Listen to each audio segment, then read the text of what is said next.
Dear students, welcome to your new lecture of real analysis. In the last lecture, we have discussed about the limit of a sequence.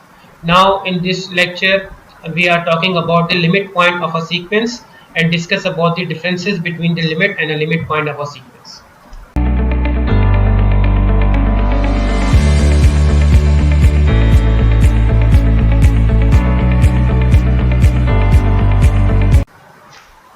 So last हमने जो हमारा lecture था उसमें हमने limits of a sequence पे बात की थी कि हम किसी भी सीक्वेंस के लिमिट किस तरह फाइंड आउट कर सकते हैं।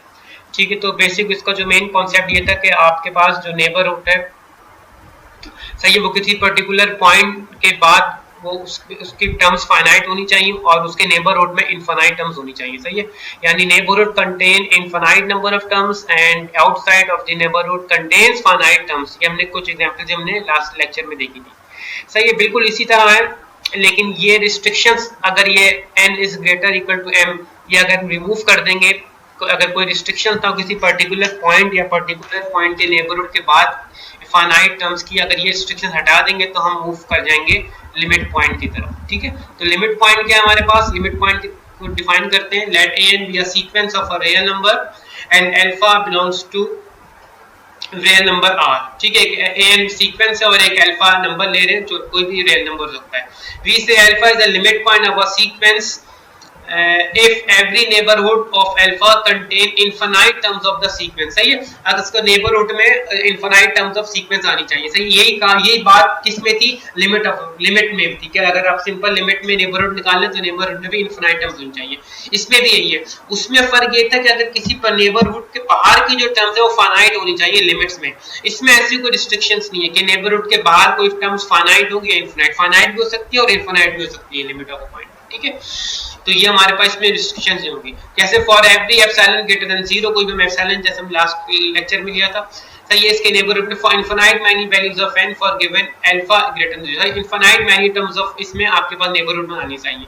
सही है, बस इसमें ये आपने चेक करना है, बाहर कोई टर्म्स आपके पास फाइनाइट या इनफिनाइट की रिस्ट्रिक्शन इसमें नहीं आएगी। और वी कैन से दैट, इसको आसान अल्फाज में किस तरह कह सकते हैं, alpha belongs to r is the limit point of a sequence if either it repeats itself in the sequence infinite times। एक ही नंबर हो जो रिपीट हो रहा हो, जैसे -1 की पावर n, अगर वो रिपीट हो रही हो तो वही आपका लिमिट पॉइंट होगा। सही, और it is a limit point of the range set of n, या फिर रेंज सेट का अगर आप निकालेंगे उसका कोई एक पर्टिकुलर पॉइंट होगा, वही आपका लिमिट पॉइंट कहलाएगा। ठीक है, तो ये डेफिनेशन आपने ध्यान में रखनी है। मेजर डिफरेंस क्या है कि लिमिट पॉइंट में हमारे पास पर्टिकुलर पॉइंट के बाद फाइनाइट टर्म्स होनी चाहिए, इसमें ऐसी कोई रिस्ट्रिक्शन चाहिए, बस नेबरहुड में इनफिनाइट मैनी टर्म्स आनी चाहिए, वो लिमिट पॉइंट कहलाएगा हमारे पास। सही, डिफरेंस जो मैंने बात की वो देख ले। If l is a limit then its every neighbourhood leaves out और एक्सक्लूड ओनली फाइनाइट नंबर। सही है, फाइनाइट बाहर, नेबरहुड के बाहर जो होंगे फाइनाइट मेंबर्स होंगे सीक्वेंस के। Whereas if l is a limit point of a sequence then its every neighbourhood leaves out और एक्सक्लूड फाइनाइट और infinite members of the sequence. कोई रिस्ट्रिक्शंस नहीं है इसमें, नेबरहुड के बाहर की बात हो रही है। ठीक है, तो इनको हम एग्जांपल्स में करते हैं, प्रैक्टिकल एग्जांपल्स में। तो चलते हैं प्रैक्टिकल एग्जांपल्स की तरफ। Now look at these some examples of the limit point of a sequence। तो सबसे पहले हम एक एग्जाम्पल लेते हैं 1 + -1 raised to power n। ठीक है, तो अब हम क्या करते हैं, हम इसका रेंज सेट बनाते हैं। पहले इसमें n की वैल्यूज रखते हैं, 1 2 3 नेचुरल नंबर्स रखते हैं। तो इसको सॉल्व करते हैं तो 0 2 0 2 ये वैल्यूज आपके पास आ जाएंगी। तो रेंज सेट क्या बन जाएगा? 0 2 which is a finite range set. ठीक है, रेंज सेट हमने किया था अपनी लास्ट क्लास में, देखिएगा दोबारा उसको कि रेंज सेट क्या होते हैं। रेंज सेट डिस्टिंक्ट एलिमेंट्स होते हैं किसी भी सीक्वेंस के, तो वो फाइनाइट या इनफाइनाइट होते हैं। अभी तो फिलहाल हमारे पास फाइनाइट रेंज आ रही है। सही, अब हम क्या करते हैं, इसको नंबर लाइन पे ड्रॉ करते हैं कि एक हमारे पास नंबर लाइन है, रियल नंबर लाइन है। सही है, इसमें एक 0 आ रहा है या 2 आ रहा है। सही है, तो इसके 0 के इस नेबरहुड में यही 0 इनफाइनाइट टाइम्स आ रहा है, यानी 0 0 0 इनफाइनाइट टाइम्स आता रहेगा। तो यही इसके नेबरहुड में यही इनफाइनाइट टर्म्स आ रही हैं फाइनाइट। सही है, 0 0 0 0 यही इसके नेबरहुड में यही इनफाइनाइट मैनी टाइम्स यहाँ पर इसमें ये पॉइंट पे इनफाइनाइट नंबर ऑफ टर्म्स आ रही है। इसी तरह एक टर्म्स आ रही है 2 के नेबरहुड में यही 2 वैल्यू है, इसके नेबरहुड में एग्जैक्टली यही 2 value infinite number of times आपके पास आ रही है। ठीक है, इसके बाहर आपको कोई नंबर नहीं मिल रहा, देखें। सही है, इसके बाहर यानी लिमिट में क्या होता था कि अगर आप किसी पर्टिकुलर पॉइंट के रिस्पेक्ट से करते थे तो इसमें तो इन्फानाइट आती थी लेकिन बाहर फानाइट बचती थी, ठीक है। लेकिन लिमिट पॉइंट में क्या है, लिमिट पॉइंट में ऐसी कोई रिस्ट्रिक्शंस नहीं है। लिमिट पॉइंट में अगर आपके पास एक पॉइंट आ रहा है, एक ऐसा लिमिट पॉइंट आ रहा है जिसके नेबरहुड में इन्फानाइट टर्म्स आ रही हैं, सही है, बाहर बेशक फानाइट टर्म्स ना मिले आपको, ठीक है। तो बाहर एक आपको लिमिट पॉइंट ये मिला है और एक लिमिट पॉइंट आपको 2 मिला है, इसके बाहर आपको कोई फानाइट टर्म्स मिल नहीं, ठीक है, अंदर इन्फानाइट टर्म्स मिल नहीं, इसमें कोई रिस्ट्रिक्शंस नहीं होती।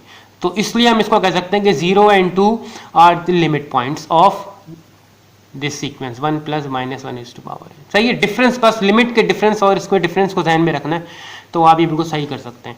नेक्स्ट है -1 is to power n, सही है, मैंने बताया था लास्ट, अभी दोबारा कर लेते हैं। रेंज सेट -1 1 -1 1, सही है, अगेन ये -1 1 फाइनाइट रेंज सेट बनेगा, सही है। अगेन इसमें दो आपके पास पॉइंट आएंगे, लिमिट पॉइंट आएंगे, एक -1 आएगा, -1 भी इन्फिनाइट टाइम्स इसी तरह इसके नेबरहुड में यहीं पर आ रहा है, 1 भी एग्जैक्टली इन्फिनाइट टाइम्स इसके नेबरहुड में यहीं आ रहा है, सही है। यानी 1 के अगर मैं एप्सिलॉन 1 + एप्सिलॉन करता हूँ, 1 - एप्सिलॉन करता हूँ, तो ये 1 का नेबरहुड जो इन्फिनाइट टर्म्स है वो यहाँ आते रहेंगे, 1 1 1 1 1 जितने भी इन्फिनाइट टर्म्स हैं वो यहाँ आते रहेंगे इसके नेबरहुड में। इसी तरह -1 के नेबरहुड में -1 जितनी इन्फिनाइट टर्म्स हैं वो सारी यहाँ आते रहेंगे, सही है। तो इसके बाद आपको कोई फाइनाइट टर्म्स नहीं मिल रही, यानी किसी पर्टिकुलर पॉइंट के बाद फाइनाइट टर्म्स नहीं मिली, तो इसका मतलब इसकी लिमिट नहीं मिल रही, तो आप क्या कह सकते हैं, आप कह सकते हैं -1 and 1 are the limit points, ठीक है। नेक्स्ट पर आते हैं वो है 1/n, इसकी रेंज सेट क्योंकि 1 1/2 1/3, अब ये फाइनाइट नहीं क्योंकि चलती रह रही, तो इसको कहेंगे इनफाइनाइट रेंज सेट, ठीक है। तो फाइनाइट भी हो सकती है रेंज सेट और इनफाइनाइट भी हो सकती है, ये अगर फाइनाइट से आप क्वेश्चन पूछे तो आप इस तरह बता सकते हैं।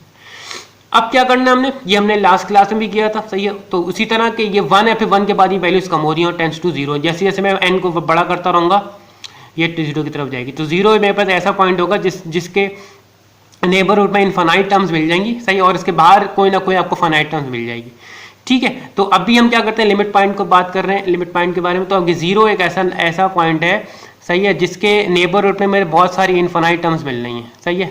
0.2 अगर यहाँ पे बढ़ा दें, सही है, बढ़ाते रहें या कम करते रहें, जैसे हमने एप्सिलॉन को देखा था, सही है। तो एप्सिलॉन की वैल्यूज को बढ़ाते रहे, कम करते रहें, ये सारी वैल्यूज के नेबरहुड में मिल जाएंगी। 1 एक बाहर होगा आपके पास, सही है, बाहर होगा। तो अभी ये क्या होगा, लिमिट पॉइंट होगा हमारे पास, ठीक है। नेक्स्ट पर आते हैं, पहले लिमिट पॉइंट की बात कर लेते हैं, फिर इससे बात कर लेते हैं, सही है। अच्छा, इसमें बताता हूँ, ये रुको जो था, यही आपका लिमिट पॉइंट और यही आपका लिमिट भी होगा, सही है, क्योंकि इसके बाद एक फाइनाइट वैल्यू मिल गई है, ठीक है। तो यही 0 भी लिमिट पॉइंट है और 0 भी लिमिट है, लिमिट पॉइंट और लिमिट दोनों 0 है इसकी, सही है, क्योंकि इनफाइनाइट टर्म्स मिल रही हैं और बाहर फाइनाइट मिल रही है। तो लिमिट कहता है बाहर फाइनाइट और इनफाइनाइट हो, इस पे कोई फर्क नहीं पड़ता, लेकिन लिमिट कहता है अगर यहाँ इनफाइनाइट टर्म्स है तो बाहर कोई फाइनाइट टर्म्स होनी चाहिए, बाहर फाइनाइट टर्म्स आपके पास 1 है, 1 के बाद सारी टर्म्स क्या होंगी, सारी इसके नेबरहुड में आ जाएंगी, तो इसलिए 0 क्या होगा, लिमिट भी होगा और लिमिट पॉइंट भी होगा। नेक्स्ट पर आते हैं, नेक्स्ट क्या n है, n है 1 2 3 4 नेचुरल नंबर्स हैं आपके पास, सही है। तो ये नेशनल नंबर जो होते हैं ये आइसोलेटेड है, यानी ये बहुत दूर गैप्स पर होते हैं, यानी इनकी रियल लाइन में कोई नेबरहुड में आपको मिलता नहीं है।